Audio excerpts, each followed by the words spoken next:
Seja muito bem-vindos ao Mesa de Debates. Aqui quem está falando é o Guilherme e vamos dar continuidade aqui à nossa programação da semana, conversando, debatendo, né, divergindo e convergindo aí sobre, né, os principais acontecimentos sobre a política nacional, mas também debatendo aqui política internacional, né, conforme aqui o Mesa de Debate sempre faz. E o Mesa de Debates costuma aí debater conjuntura, né, com as organizações políticas aí do campo da esquerda. E vamos, né, debater a conjuntura hoje com o Danilo Bianchi. Ele que é da CST, né, corrente interna aí do pessoal, né? E ele vai aí conversar aqui com a gente sobre como que ele está vendo todo esse cenário aí nosso nacional e quem sabe a gente pega alguns aspectos de conjuntura internacional. Então, Danilo, antes da gente começar, por favor, fale um pouquinho aí de você. Opa, valeu, Guilherme. Valeu ter o convidado aí, né? Agradecer pelo convite. Eu sou Danilo Bianchi, né? Atualmente sou professor na rede estadual de São Paulo, professor de história aí numa escola da periferia na Zona Norte aqui de São Paulo, e já aí uns bons anos aí, mais de uma década, também sou militante da CST, né? Corrente Socialista de Trabalhadoras e Trabalhadores, que é a seção brasileira da Unidade Internacional de Trabalhadoras e Trabalhadores. Comecei aí acho que, movimento estudantil, né, ainda lá no secundarista, lá dos anos ali de 2005, no movimento secundarista lá do interior de São Paulo, em São Carlos. Depois fui para a universidade, mudei para Minas, né, fui do movimento estudantil, fui de gestão de DCE, centro acadêmico, e aí agora, mais recente, aí, de uns anos para cá, que eu entrei para a categoria, né, de professores, e sou militante da CST também, dentro da CST, né, sou da direção regional aqui de São Paulo, e da coordenação nacional também da CST. Acho que um pouco é isso. Então é isso aí. Foi para a primeira pergunta, Danilo. Danilo, passou aí 100 anos, né, do governo, 100 anos não, nossa senhora, desculpa aí pelo lado falho, 100 dias aí do governo Lula. Qual que é o balanço que vocês da CST fazem aí desses 100 dias? Porque eu vejo muita gente elogiando, né? E pouco se coloca com questões críticas que precisam ser colocadas, né? Sim, concordo. Então, né, eu acho que esse é um bom debate a ser feito, né, acho que tá, no geral, toda a esquerda, né, os setores, as organizações, os próprios parlamentares aí têm aberto esse debate, né, do que foi esses 100 primeiros dias aí desse novo governo Lula, né.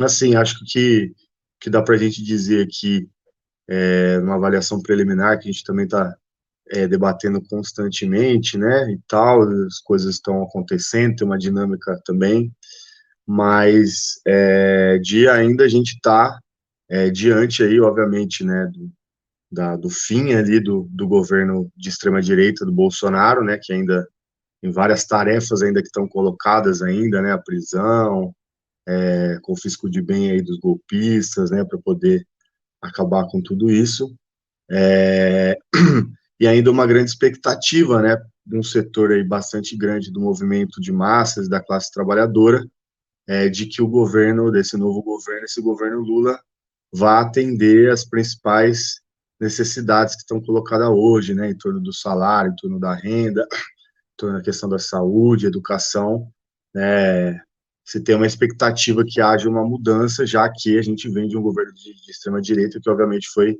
nefasto aí para a classe trabalhadora e para o povo pobre em geral. né? Então, hoje ainda se tem, me parece assim, que se tem essa expectativa, estão esperando para ver onde vai, só que nesses 100 primeiros dias, né, já mais de 3 meses, a gente já pode tirar algumas conclusões, né?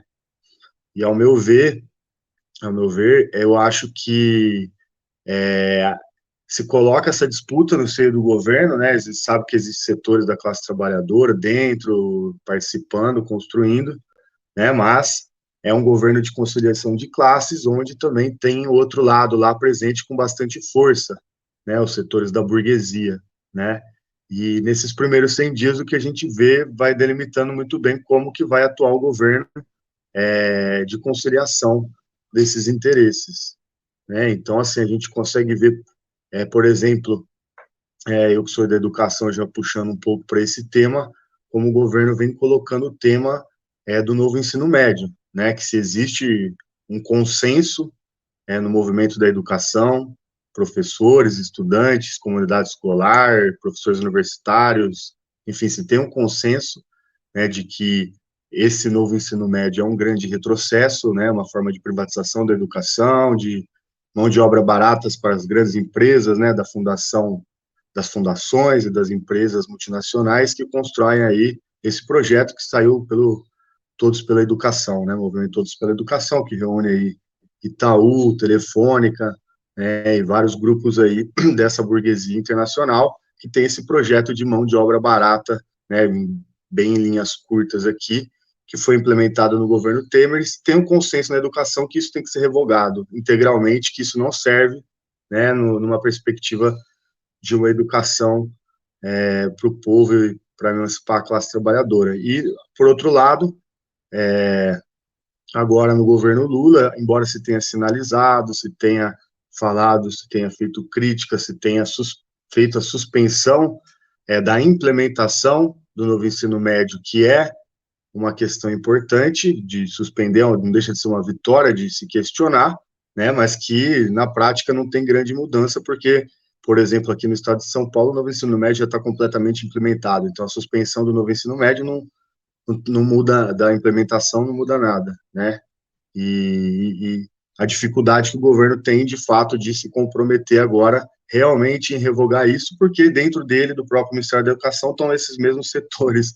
do capital que apresentaram esse projeto, né? Então, se tem essa queda de braço aí do movimento, a gente vê isso na educação, do movimento com a burguesia, com os setores da burguesia, e o governo, ao que parece, até então, em nenhum momento se comprometeu de fato a revogar o novo ensino médio, né? Se tem sinalizações, mas não vão adiante, né? Então, eu acho que dentro desse tema da educação, a gente consegue ver um pouco essa perspectiva, né? De como atua e qual é a real política do governo Lula, que no final das contas acaba sendo insuficiente, né, para resolver as principais questões, dando o exemplo da educação, né, e a gente tem aí todo o movimento, mas assim, reconhecer que em alguns aspectos, né, esse fato teve um avanço na representatividade, na composição dos ministérios, mas do ponto de vista das pautas da classe trabalhadora, as pautas da educação, ainda da saúde pública, né? Ainda o governo está bastante longe de dar qualquer sinal que vai ter alguma mudança de fundo que vai ajudar a resolver os principais problemas da população, né? Então, acho que assim, para começar, né, falando um pouco sobre esses 100 primeiros dias, eu acho que colocaria um pouco por essa perspectiva. Tânia, eu tenho bastante acordo, né, com você quando você fala que o governo Lula é um governo de conciliação de classe, né? Mas como falar isso para as pessoas que nutrem essa expectativa, né, no atual governo?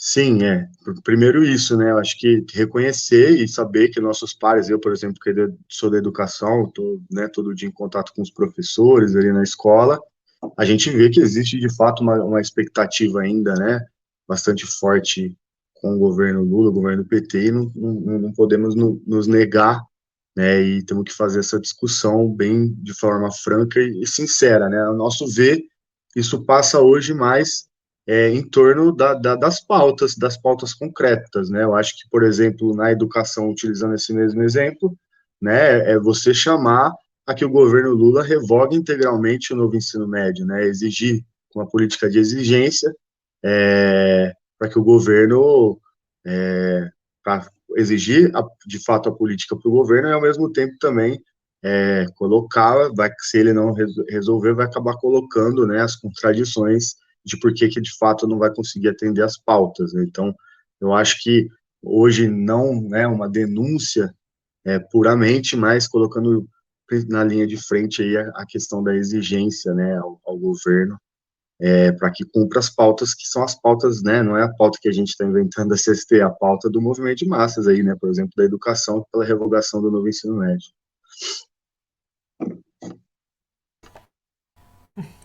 Sim, perfeito. E Danilo, como que você vê a atuação do pessoal neste atual governo?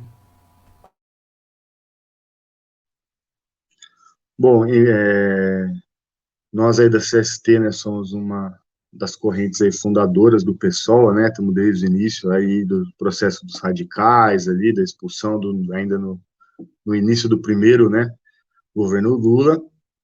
Hoje estamos aí digamos assim, na extrema esquerda dentro do PSOL, né, tentando levantar ainda algumas bandeiras aí fundacionais, alguns princípios importantes que, ao nosso ver, já há algum tempo tem sido abandonado, né, mas mais propriamente aí em torno do governo, né, do novo governo, a gente vê com bastante preocupação aí, né, a política da maioria da direção do PSOL, porque de fato foi totalmente tragado para dentro do governo, né, dentro do governo e cada vez mais com uma política ainda totalmente pró tudo que o governo dita, né, mesmo agora aí, com essa questão aí do novo marco fiscal, né, do Haddad, que é mais uma política contra a classe trabalhadora, em favor aí dos bancos, das multinacionais,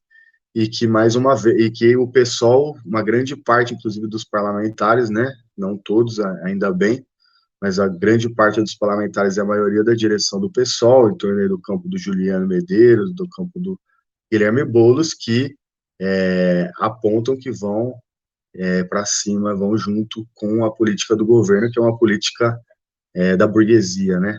Então, ao nosso ver, é bastante preocupante, né? A gente vai ter um diretório nacional aí nesse final de semana do PSOL aqui em São Paulo, né? A gente da CST, a gente logo ali que o pessoal optou por estar com Lula, nós desde o primeiro turno nós abandonamos nossos cargos, né, no diretório, não estamos mais no diretório nacional e nenhuma diretório regional estadual, né, mas vamos participar e vamos tentar apresentar ali nossa proposta de resolução e fazer esse debate, né, mas assim, ao que tudo indica, infelizmente, em grande parte o pessoal tá se colocando aí já como parte, né, desse governo de conciliação de classes e com isso se afastando cada vez mais do que foi o seu princípio fundacional e sua perspectiva de construir uma alternativa de esquerda, né,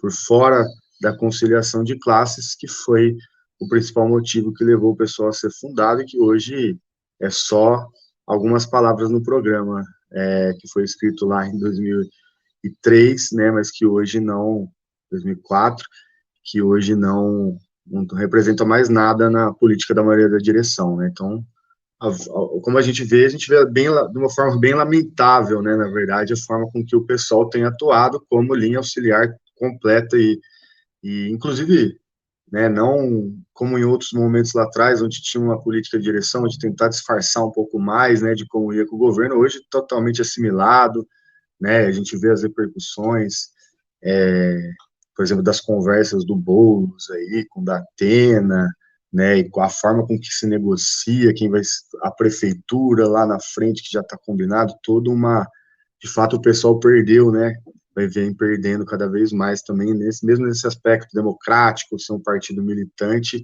isso daí a gente vê que está sendo bem abandonado também, né. Mas enfim, acho que é isso. E o Danilo, como que você viu essa questão do Boulos e o da Atena? Como que a CST enxergou? Porque para mim, né, isso foi criminoso, né, que o Bolo fez. Sim, sim, eu não tenho muita informação, né?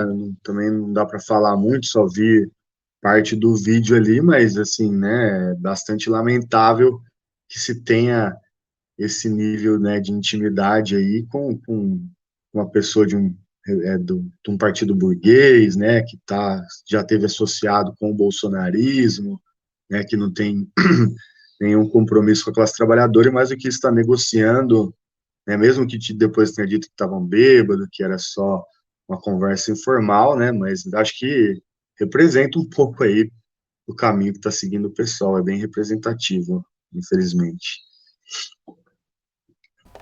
E Danilo, na sua opinião, o que que aconteceu com o pessoal para o pessoal ter dado essa guinada à direita? Então, eu acho que isso é uma soma de fatores, né? Mas é um processo já também não foi agora simplesmente, né? Acho que vem todo um caminho que foi sendo trilhado de um tempo para cá, né? Diante da conjuntura de que foi se apresentando, né? De que o caminho foi mudando o seu caminho, né? De uma política de ser um partido com independência política, né? Dos trabalhadores de esquerda, hoje um partido, né, praticamente já integrado ao regime, né? Então, assim, acho que teve vários fatores, né? Teve desde de 2013, né? Para a gente não jogar tão mais para trás, né? Mas desde 2013, né? Quando surgiu a Jornada de Junho, né? O que todo depois do debate do que foi aquilo que representou, né, se era um movimento que estava questionando o sistema, se não, se era coisa da direita já contra o governo, né, que foi isso que foi vendido pelo petismo também, né, de que Jornada de Junho foi reacionária e que foi para acabar com o governo, né, e apagando toda aquela questão da Dilma, né, de ter se aliado com o Levi, de ter feito a justificar, atacado a classe trabalhadora depois de ter sido eleita, falando que não ia cortar direito nem que a vaca tussa, né? Então, primeiro, acho que esse foi um momento ali bastante decisivo, porque dividiu um pouco ali, bem aí, essas duas políticas, né? De como se posicionou depois no período do impeachment, né? E agora mais recente aí nas eleições, né? Acho que alguns episódios aí de uma trama que foi iniciada lá atrás em torno mais de como que o pessoal deveria se posicionar com relação aos governos do PT, né? Desde até o governo Dilma e depois também como ser uma oposição ao Temer e ao bolsonarismo, né? Eu acho que o debate foi esfriando por aí, junto com isso também um processo de burocratização, né? Isso é importante também, a gente tem uma responsabilidade muito grande do campo majoritário aí, do setor do Juliano Medeiros, né, que de fato foi cada vez mais cerceando, do ponto de vista até democrático, as plenárias de base, com uma construção de núcleos, né, que tinha a ideia inicial do pessoal, os núcleos, né, um funcionamento autônomo real dos setoriais, né, tudo isso foi sendo minando a comissão de mulheres, né, a setorial de mulheres, que depois virou mais um espaço, um aparelho do que um espaço para organizar o movimento, né? E o próprio esse processo de burocratização mesmo, né? De ganhando parlamentar, os militantes deixando de ser militantes das categorias, professores, estudantes, metroviários, rodoviários, né? E acabando ser mais uma militância de funcionários de gabinete, parlamentar, né? Tem essas pressões também que, a nosso ver, são pressões reais que existem vários exemplos, né, da esquerda na história mundial, de como isso tem um peso bastante grande que vai levando também, né, por dentro dessas organizações a cada vez mais se afastar das pautas da classe trabalhadora, por também mudando a seu próprio modo de vida, né? Sim, lógico que eu estou indo um pouco longe, mas eu acho que também é um elemento, né, esse processo de burocratização conectado a uma política é, de conciliação de apoio, de conciliação de classes, né, como que é a política do pessoal hoje, né, inclusive, assim, não é só no apoio ao governo, né, a gente também lembrar as prefeituras, né, o pessoal hoje tem uma prefeitura de uma capital muito importante, que é Belém, né, e que não é um governo muito diferente de qualquer outro governo de centro-esquerda, do PT, do PSB, do PDT, que tem por aí, assim, atacando o trabalhador, né, perseguindo dirigentes sindicais em alguns casos, né, com vários problemas aí, não sou da regional, mas, né, temos companheiros lá, que também é uma prefeitura de conciliação de classe, inclusive tá bem mal lá, aparentemente, né, enfim, acho que e também já é uma demonstração também de como o pessoal foi indo por esse caminho. Então, acho que, né, tentando responder de forma mais objetiva e resumida a sua pergunta, por que o pessoal foi para esse caminho, né, eu acho que foi, primeiro, as leituras da conjuntura, que foi a partir dos fatos que foram se colocando, né, junto com o processo também de burocratização, né, enfim, e de ir liquidando cada vez mais princípios e fundamentos ali que no início foram a base do partido, né, das bases programáticas. Danilo, eu fiz a pergunta na época das eleições para Cindy e para Bárbara, que são duas militantes aí da CST, uma de Minas, outra do Rio de Janeiro. E passados 100 dias, e principalmente com essa questão do arcabouço fiscal, né, o novo teto de gastos, né, de, podemos dizer assim, mais com roupa mais bonitinha, que setores pessoal vão apoiar, não dá na hora, né, da CST sair do pessoal? Sim, então é um debate que a gente vem fazendo aí realmente aí dentro da nossa organização, né? Mas a gente não imagina também sair assim, simplesmente falar, estamos saindo, tchau, né? A gente acha que é importante ainda ser feito esse debate dentro do partido, né? A gente tem uma responsabilidade também por ter sido uma corrente fundadora, etc., em fazer esse debate, fazer essa disputa, colocar, porque entendemos também que tem outros companheiros ainda que estão lá que não compartilham dessa perspectiva, né? Então, assim, é um debate que a gente vem fazendo, a gente, né, abandonou, que nem eu falei para vocês, não estamos mais em nenhum cargo de diretório nacional, estadual, municipal, nem nada, né? Vamos participar dessa reunião do diretório, mas a gente sabe sim que não dá para negar, né, que conforme vai se integrando como parte de um governo de conciliação de classes, que ao nosso ver, conforme avança, vai acabar atacando mais a classe trabalhadora, né? A gente está num momento ainda que né, não está tão quente, mas eu pelo menos avalio que mais para frente a temperatura vai esquentar com relação ao governo, né? E então fica cada vez mais difícil o pessoal confirmando e afirmando essa política que vem seguindo, que a gente possa de fato estar nesse mesmo espaço, né? Mas queremos fazer essa disputa, queremos fazer esse debate, né? Temos esse compromisso, essa responsabilidade de fazer esse debate no partido, né? Mas enfim, a pergunta foi se não estava na hora da CST sair do PSOL, né? E eu falo assim, estamos debatendo e vamos fazer a disputa até o fim com quem quiser fazer com a gente dentro do partido. Tá certo. E Danilo, e como que fica aí as correntes, né, de oposição esquerda aí ao governo de conciliação de classe do Lula, né?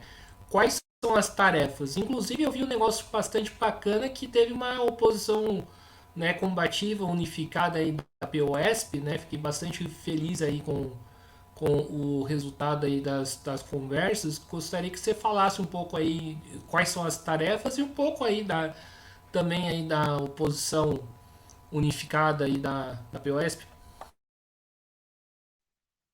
Sim, acho que dá para responder as duas coisas juntas mesmo, né? Porque eu acho que é isso, né? Acho que a esquerda independente, né, hoje tem que afirmar dentro do que a gente já debateu aqui, né, de que não é, assim, fácil, existe, sim, toda uma expectativa, né, com o governo de conciliação, o governo Lula Alckmin ainda, né, a gente, obviamente, não quer romper diálogo com os nossos companheiros, os companheiros estão nos nossos locais de trabalho, né, mas, ao nosso ver, a esquerda independente, a esquerda classista, ela tem que afirmar, né, nos movimentos, no movimento sindical, no movimento estudantil, no movimento popular, ela tem que afirmar, como nunca, né, a independência política frente aos governos, né, e isso é fundamental, né, e aí isso vai se expressar de uma forma em cada setor, em cada categoria, né, nos servidores públicos federal vai ser de uma forma, nos metroviários vai ser de outra, nos estudantes vai ser de outra, né?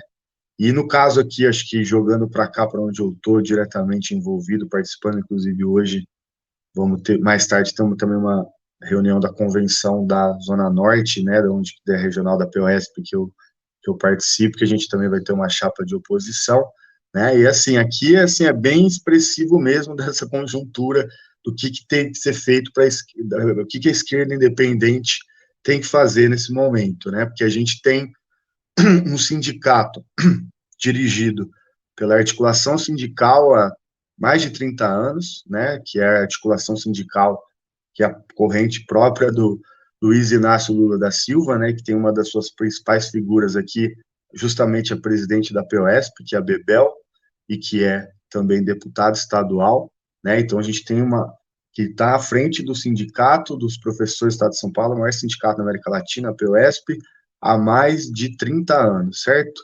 E nesse caso, assim, uma política muito ruim, afastada completamente da categoria. Nos últimos anos aí, a categoria vem, infelizmente, acumulando muitas derrotas, muitos ataques, aumento de jornada, arroxo salarial, perda de direitos, benefício, abono de falta, tudo que você possa imaginar, a categoria tem perdido, né? E o sindicato de vários anos, muito e bastante afastado da categoria, né, não presente, não organizando mobilização, né, agora recentemente passamos por dois processos que são bem categóricos, no início do ano, houve um processo aqui que deixou na rua, demitiu na prática aí milhares de professores temporários aqui em São Paulo, porque aqui em São Paulo 50% da categoria é temporário, não é concursado. Eu mesmo sou temporário, não sou concursado. E uma boa parte aí por uma política já do governo Tarcísio ficou sem emprego e organizaram por fora do sindicato manifestação, protesto, né? Depois o sindicato teve que participar, acabou entrando e depois, no final das contas, desmontou, falou que ia ver o dia da manifestação, nunca mais apareceu, abandonou completamente, né, a luta desses professores e depois ainda saiu atacando companheiros que eram os companheiros que estavam defendendo fazer a luta e fortalecer esse movimento, né, que eram os companheiros aí que estão construindo com a gente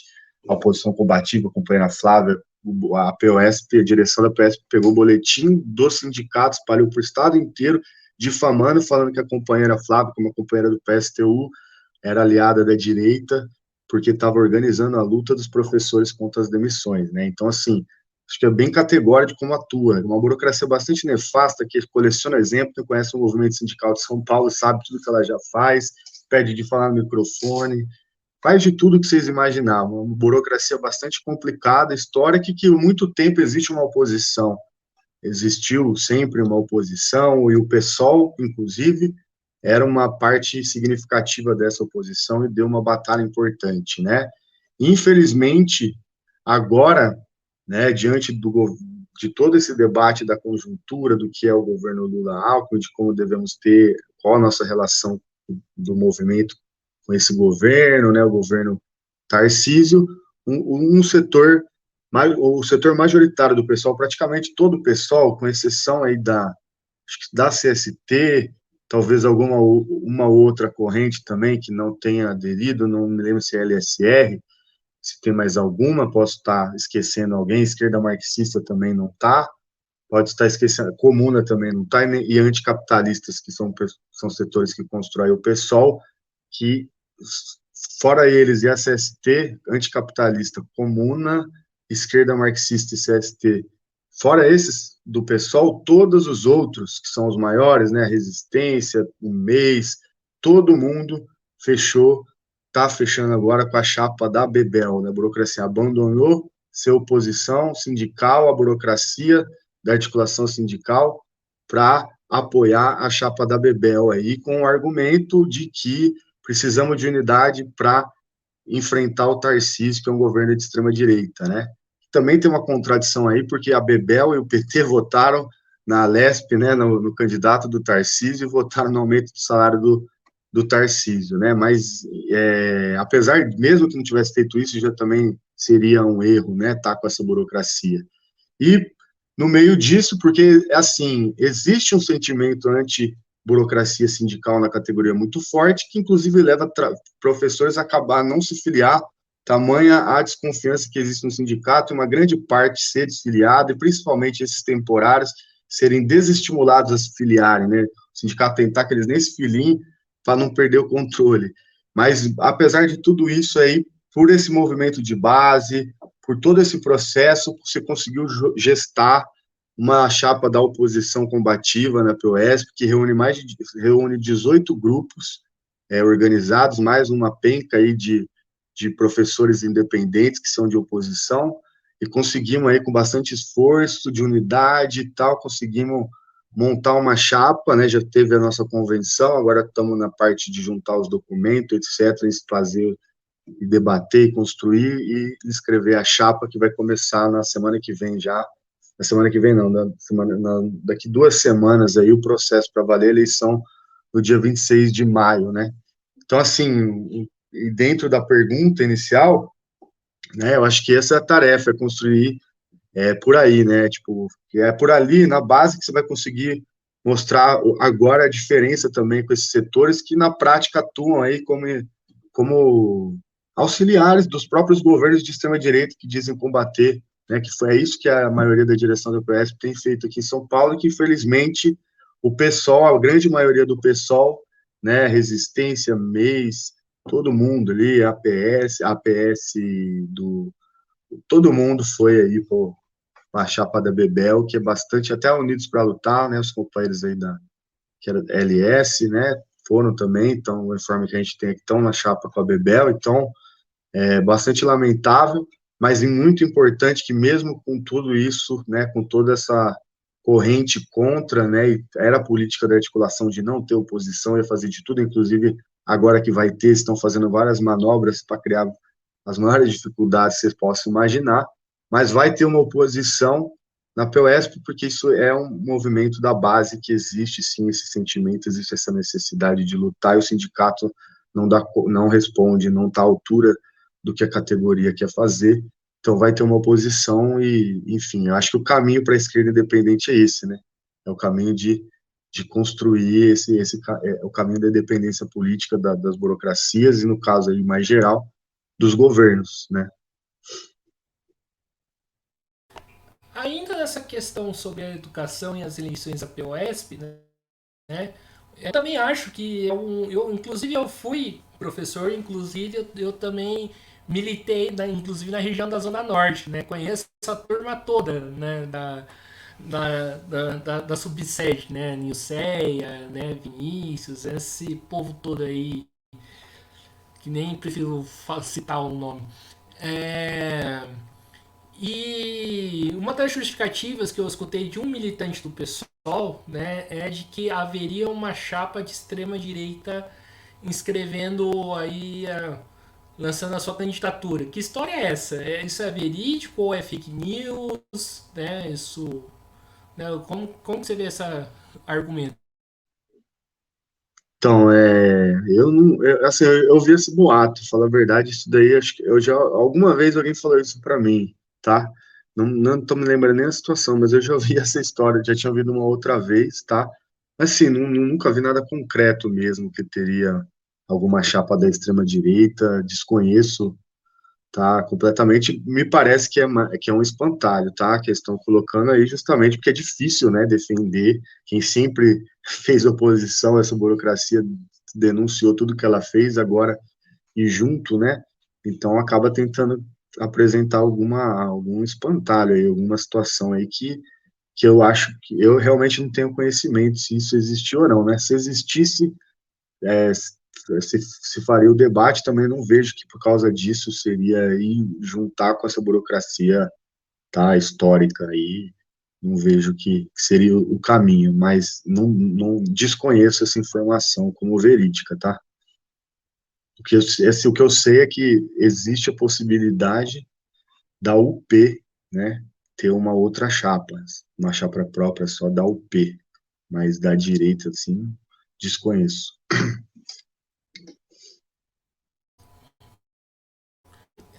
Ainda nessa questão da educação, mas fugindo da questão da POSP, né? Uma das coisas que está pegando bastante, além da questão da reforma do ensino médio, Danilo, é a questão também da violência das escolas, né? Inclusive hoje parece que teve uma onda de violências, né, em escolas em diversos estados, inclusive, né, universidades e tudo mais. Primeiramente, como responder esse tipo de coisa, né? Porque, sinceramente, eu acho que já passou da hora de exigir uma investigação independente dos governos e também, né, de uma paralisação, né? Porque se estão, né, falando que é ataque orquestrado, ordenado aí, inclusive de grupos nazistas, né? O que, que a gente tá esperando para ter greve? Não, de fato, é uma situação bastante tensa aí que eu tô convivendo com ela diariamente aí, né? Que assim, a escola que eu dou aula aqui na Zona Norte, inclusive a Nilceia não é mais, não tá mais, eu acho que ela foi para Central, né? Tá só, agora é o Valmir, que é o dirigente da Norte, não sei se chegou a conhecer Outra o tranqueira. Valmir. É, aí, a, então, assim, essa situação da violência, assim, realmente isso daí tá muito forte, né? Eu acho que antes do feriado agora, o feriado foi na sexta, né? Na quinta-feira, da minha escola, que, tipo, no período da manhã, no ensino médio, quando que eu dou aula, a gente tem cerca de 400 alunos na manhã. Nesse dia, na quinta-feira, por causa de todo o pânico, depois dos fatos e depois da repercussão de fake news e da repercussão toda, foram menos de 50 alunos na escola na quinta-feira. Na própria segunda, agora, depois do feriado, foi metade, né? Hoje já foi um pouco mais, mas ainda está tendo uma invasão das aulas bastante grande, né? Por todo o medo que isso tem gerado aí nos pais, nos alunos, né? E tem um pânico presente ali na escola, de forma geral, e nos próprios professores também, né? Que já estão bastante abalados com tudo isso que tem acontecido, né? É uma situação assim, bastante grave, né? Eu acho também que era possível, sim, organizar uma paralisação, né? Tem que enfrentar. Para isso, a gente sabe que vai ter que enfrentar o governo, porque o governo não vai aceitar parar por causa disso, né? Então, eu acho que dava para ser feito isso, seria uma tática importante aí nesse momento, depois do que aconteceu aqui, né? Principalmente. Mas, assim, é óbvio que isso daí está evidenciando, né, todo o descaso que existe com a escola pública e nas periferias, principalmente, né, porque é bastante complicado, né, toda uma situação de vulnerabilidade, agora o pessoal começa a falar em polícia, mas na minha escola, que tem 1.000 alunos, não existe um psicólogo, não tem um psicólogo na escola, né, então, aí depois arruma umas empresas terceirizadas para falar que faz um acompanhamento psicológico, atende uma vez ou outra. Não existe acompanhamento psicológico em escola, né? É um abandono completo. Se você for ver as outras coisas que faltam, né, nas escolas, estou falando aqui da rede estadual, você conheceu aí, né? Eu vivo numa que é considerada, dentre lá, essas da Norte, a pior, né? A mais vulnerável, né? Que é tipo 10 favelas no bairro lá do Parque Novo Mundo, que é onde eu dou aula. E, e tinha uma vulnerabilidade completa, um abandono completo, uma falta de funcionários absurda, um problemas sistêmicos que, obviamente, não é não é o motivador, talvez, direto disso, mas está, né, tá envolvido dentro desse contexto e por que essas coisas acontecem, né? E, assim, a gente acho que tem que debater, acho que o próprio movimento docente, movimento de professores, movimento da educação, movimento estudantil, tem que formular melhor, né, qual que é a pauta para isso, né? Eu acho que tem todo o debate já da direita se adiantando, né? Coloca a polícia, né? O Tarcísio já ia colocar os policiais lá, e, enfim, como se isso fosse resolver, não vai resolver isso daí, pelo contrário, né? A gente sabe que vai acabar gerando mais violência. Na minha escola, de vez em quando aparece um policial lá, outro dia apareceu um policial, os alunos cercaram o policial lá em 10 lá e começaram a hostilizar o policial dentro da escola, entendeu? Coisa boa não vai sair daí, né? Coisa boa não vai sair daí, a gente tem que pensar em outras saídas, né? A gente da oposição combativa na POS conseguiu formular, estamos formulando ali para apresentar para a categoria, né? E estamos em torno ali de também discutir, por exemplo, brigadas de segurança nas próprias escolas, né? De a gente pensar com os alunos, com os professores, formas de não segurança ostensiva de repressão, né? Mas de ver como a gente pode propiciar um ambiente mais seguro na escola, projetos para estimular a cultura de paz, enfim, tem ideias, projetos para ajudar a resolver esse problema, começar, né, tem um monte, psicólogo na escola, né, etc., mas a gente sabe que isso só vai ser resolvido se os governos colocar mais investimento na educação, numa perspectiva de uma educação pública, né, parar de privatizar, parar de terceirizar, senão, infelizmente, a gente vai estar cada vez mais vulnerável a situações como essa, né. Então, enfim, acho que é um ponto importante. O movimento docente vai ter que se debruçar. Acho que, infelizmente, né, não é o que a gente queria, mas infelizmente é uma pauta que entrou na educação e parece que vai ficar, né? Infelizmente, e a gente tem que, de fato, avançar um pouco mais, né?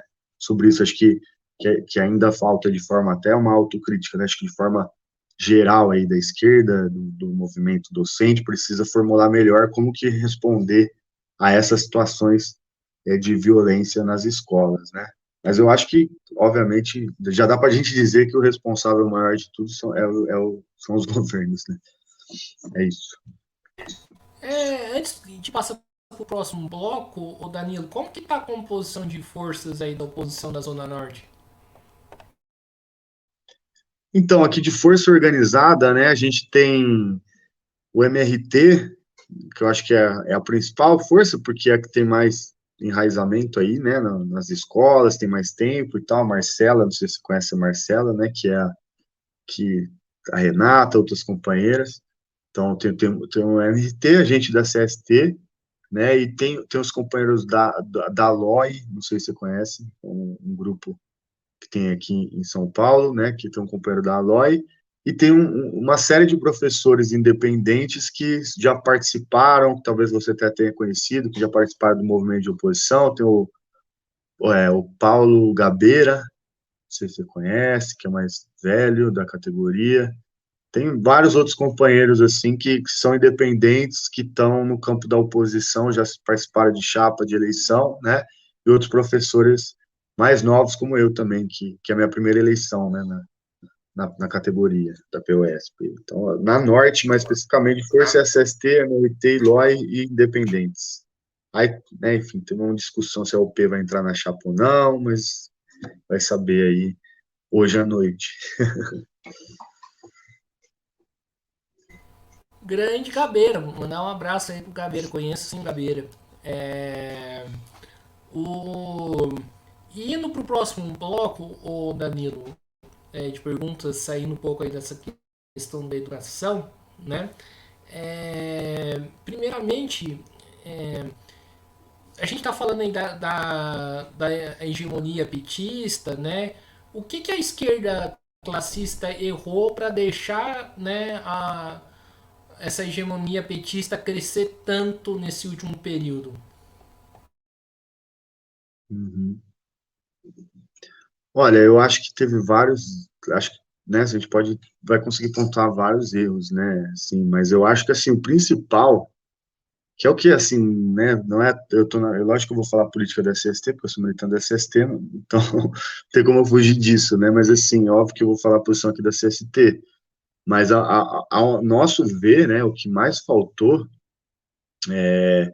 foi justamente a gente construir um campo da esquerda independente, sabe? Principalmente isso, desde lá de trás, como esse debate começou, lembro lá, em torno da jornada de junho de 2013, né? A gente já defendia aí com os setores da esquerda independente, configurar um campo, né? Fazer esse debate, lembro, companheiro do PSTU, os companheiros do MEIS, né? Tentamos várias formas, a gente teve uma época lá da Frente de Esquerda Socialista, na época que não tinha, que era a resistência ainda estava com o PSTU, né? Tentamos por essa via aí a Frente de Esquerda Socialista durante um tempo, né? Agora, mais recentemente, acabou, o Polo Socialista e Revolucionário, que infelizmente foi desfeito, né? Mas o que a gente vem defendendo há bastante tempo, de diferentes formas, né, com diferentes nomes, é juntar a esquerda classista, juntar a esquerda independente para conseguir atuar de uma forma mais coesa, né, mais forte, ser uma alternativa, né? Em determinado momento era necessário uma terceira via da esquerda, né, fora do Lula, Bolsonaro, ter uma via da esquerda independente, né? O que falta, eu acho que os maiores defeitos, as maiores responsabilidades que a esquerda revolucionária independente tem é de não ter conseguido construir esse campo de independência de classe político, né? Não só sindical, não só eleitoral, um campo político de independência de classe, né? Que juntasse as organizações, né?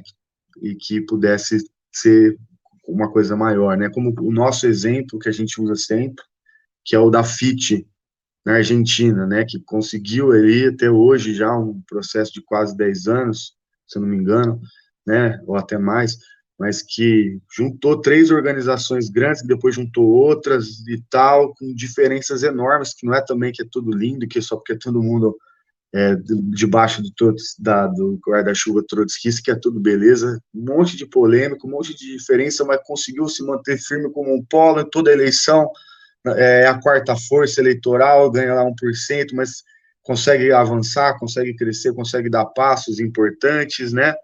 O nosso ver, esse seria o caminho da gente, a nossa forma brasileira, com as organizações aqui, para nós não ter esse critério de ser trotskista, é político, programático, definir qual é a política e a partir daí conseguir construir algo nesse sentido, né? É isso que a gente vem batalhando, por isso que, inclusive, a gente fez a crítica, né, com os companheiros do PSTU também, por não terem dado continuidade ao Polo Socialista Revolucionário, que acabou sendo só uma frente eleitoral, mas que para nós tinha que ser algo mais, né? E ainda que também a gente sabe que mesmo assim seria um pequeno setor, né, e etc, mas já é o começo, né? Então o que a gente aposta que a esquerda errou e que ela tem que começar a acertar é isso, fortalecer o campo da esquerda independente, assim, acho que isso é uma coisa bem fundamental. Sim, concordo bastante com isso, né? Todas as discussões aí que me pergunta, eu defendo aí, tem que fortalecer mesmo esse campo. E eu acho, né, que o exemplo da FIT é um baita de um exemplo que deveria ser seguido.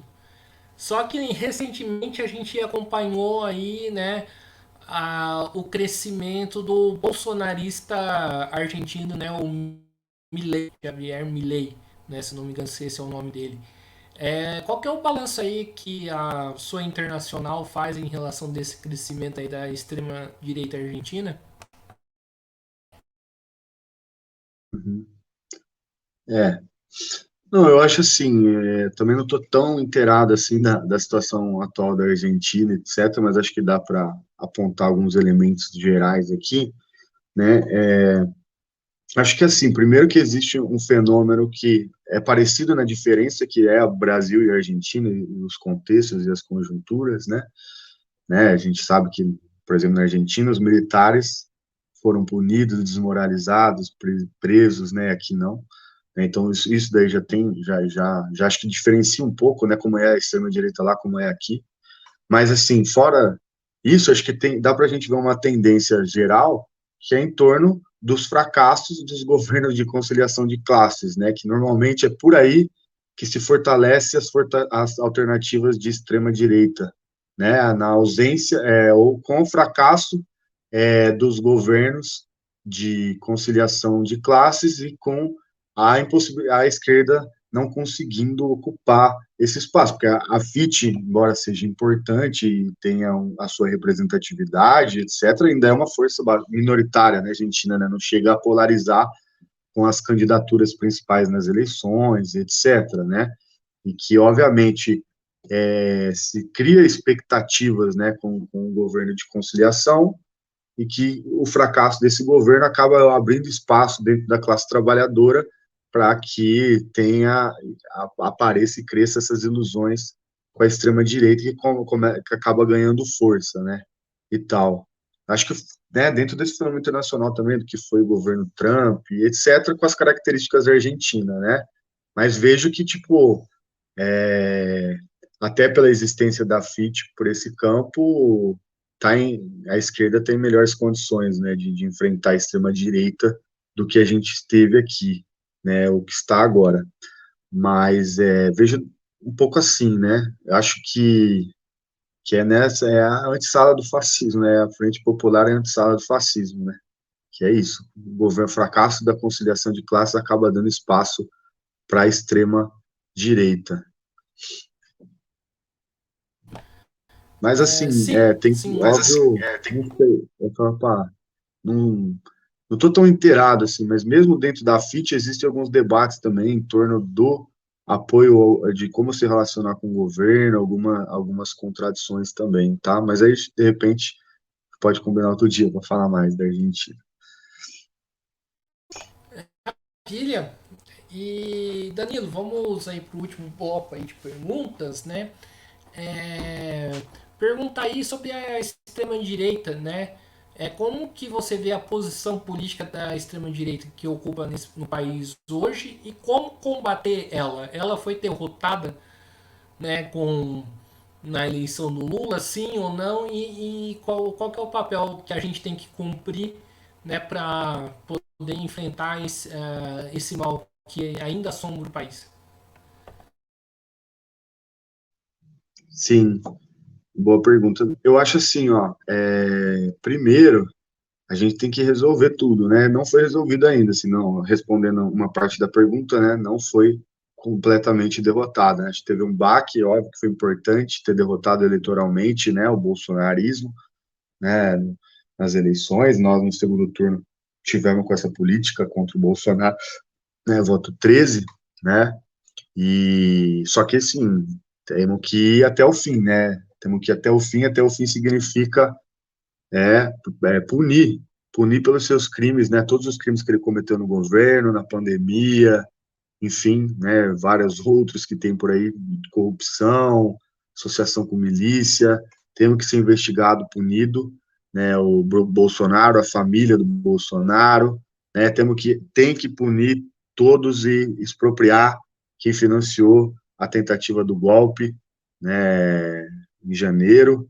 Então, assim, acho que esse é o primeiro passo para começar a derrotar a extrema-direita, né? A gente ter uma política, os movimentos seguirem levantando essa bandeira da punição, prisão do Bolsonaro, confisco do bem dos golpistas. Acho que isso é fundamental, né? Isso daí não pode passar simplesmente, mais uma coisa que aconteceu, né? Tem que ter essa resposta.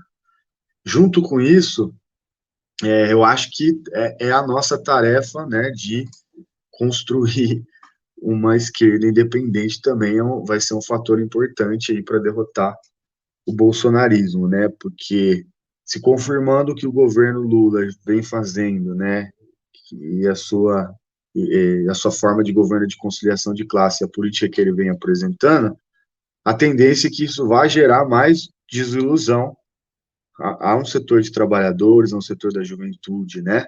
E se na ausência completa de uma perspectiva de esquerda crítica e de oposição a esse governo de conciliação de classes, vai dar espaço para que a nova direita se fortaleça novamente, né? Então, acho que isso é um elemento importante, além do enfrentamento diário, né? Por exemplo, aqui em São Paulo, que nós temos um representante da extrema-direita no governo, né? Se o governo é de extrema-direita, não é, acho que é um outro debate, mas o Tarcísio em si, podemos dizer que é um político de extrema-direita, né? E que não vamos enfrentar ele, não vamos conseguir derrotar ele votando no candidato dele na presidência da Lesp, como fez o PT. O pessoal, nesse momento, também não falei isso na hora lá, mas tem que reconhecer, teve um papel importante, né, do Gianazzi ter lançado uma candidatura independente, e mesmo que o PT criticou, o pessoal votou lá, isso foi importante, né, da mesma forma na Câmara Federal, o Chico Alencar também ter apresentado e não ter ido na onda do Lira. Então, acho que é importante a gente fortalecer essa perspectiva para que a extrema-direita não avance, não volte a se reciclar, né? Mas para enterrar é punir e a gente pensar, né, nas medidas estruturais, programáticas para que né, a extrema-direita, para sufocar a extrema-direita, né? Sufocar, né? Acabar com a perseguição, né, e tudo mais. E rapidamente, o petismo vem cumprindo um papel aí nessa luta ou não? Então, eu acho que nesse momento não vem, né? Não sei, não existe nenhuma sinalização de fato, ainda que num primeiro momento tenha feito um discurso mais duro, etc., em que o governo vá até as últimas consequências para punir todos os responsáveis, né? Que a gente sabe são pessoas poderosas aí, né? Empresários, militares que estiveram envolvidos de forma direta ou indireta no dia 8, né? Foi dia 8, acho que dia 8, né? De janeiro, lá a tentativa de golpe, né? Então, infelizmente, não se tem uma política, e a gente sabe que, né, é um governo de conciliação de classe, a política é de conciliar, né, como o próprio nome já diz, já se cria também essa nuvem, não, agora não é hora de vingança, agora não é hora disso, vamos governar, né, não vamos fazer a vingança, né, não se trata de vingança, se trata de justiça, né, de que sejam punidos pelos responsáveis. Então, acho que no momento, né, o PT não está cumprindo um papel em derrotar a extrema-direita, né, ainda que eleitoralmente, no ano passado, cumpriu, né, objetivamente cumpriu, na derrota eleitoral. Mas nesse exato momento, não vejo que esteja, de fato, indo contra o fortalecimento da extrema-direita. Pelo contrário, conforme o governo entra em contradição, entra em choque com o movimento de massas, como na educação, com o novo ensino médio, isso abre brecha para a extrema-direita. Então é isso aí, pessoal. Estamos encerrando aqui mais uma entrevista do Mesa de Debates. Quero aqui agradecer a participação do Danilo, né? Gostei bastante aí das suas falas e passo a bola novamente aí para ele fazer suas considerações finais.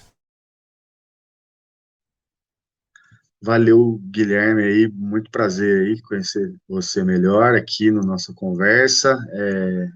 Acho que foi bem legal aí, né? Uma conversa bem dinâmica aqui, bem tranquila, bem natural, nada muito preparado, né? Acho que a ideia é essa, né? A gente fazer um debate aqui mais franco ali e tal, do que tá colocado. Gostei bastante, já tinha acompanhado aí outras lives de outros companheiros que tinham participado, né? Já tinha passeado aí pela página aí também. Desejar sorte aí para você no canal, né? Eu acho muito bom, bem sinceramente mesmo, a gente precisa, né, de companheiros da esquerda independente fazendo esse trabalho, né? Enfim, é uma disputa com uma máquina muito poderosa, né, que está disputando aí corações e mentes aí por esses meios, né, das mídias digitais. Então, acho bem importante, fico feliz aí realmente que o companheiro esteja tocando esse projeto aí. Conta aí com a gente também, que for possível para nós ajudar, pode contar com a gente. E, enfim, acho que é isso, né? Mais agradecer, falar se alguém quiser conhecer melhor as posições da CST, tem o site da CST, www.cstpessoal.com. A gente tem um jornal que você pode procurar qualquer militante, vocês podem ver lá no site também contatos, etc., para ver se tem no seu estado, senão a gente manda o jornal também e tal. Enfim, estamos no movimento sindical, com o combate, no movimento estudantil, vamos à luta, movimento de mulheres, e assim, né, acho que é deixar esse chamado aí, principalmente para a galera que está assistindo, que imagino que seja mais aí do nosso campo, né, quem acompanha, mas que a gente se organize, né, vamos fortalecer aí que é fundamental aí tá todo mundo nessa luta, né, para que a gente possa destruir o capitalismo. Então, fazer chamada também para todo mundo aí se organizar, né, se organizar e lutar, que eu acho que é isso que vai poder levar nós a ter mais vitórias e menos derrotas. É isso. Então é isso aí, pessoal. Mais uma vez aqui agradecendo ao Danilo, agradecendo também a você que estiver nos acompanhando. Lembrando sempre aqui de se inscrever no canal Podcast Mesa de Debates de Tudo Um Pouco. Acompanhe o nosso trabalho. Curta, compartilhe, comente aí entrevistas, matérias, né, programas que nós produzimos.